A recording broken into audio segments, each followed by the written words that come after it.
সময় এই ডিজিটাল যুগের মধ্যে নাই। তো এই জন্য আমরা ছোট্ট আমল করবো। কি ছোট্ট আমল?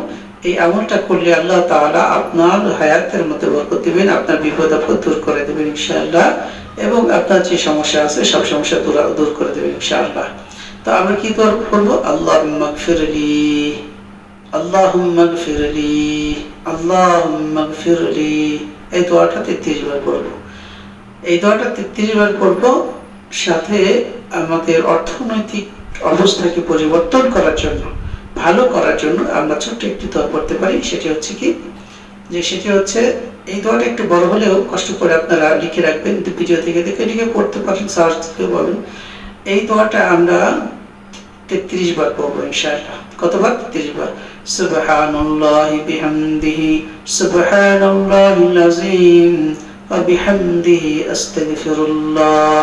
আমি আবার বলছি, সুবহানাল্লাহি বিহামদিহি, সুবহানাল্লাহিল আযীম ওয়া বিহামদিহি আস্তাগফিরুল্লাহ।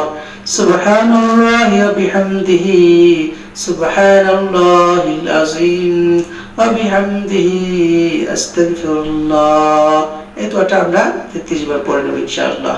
সকলে ভালো থাকবেন, সুস্থ থাকবেন। আসসালামু আলাইকুম ওয়া রাহমাতুল্লাহ।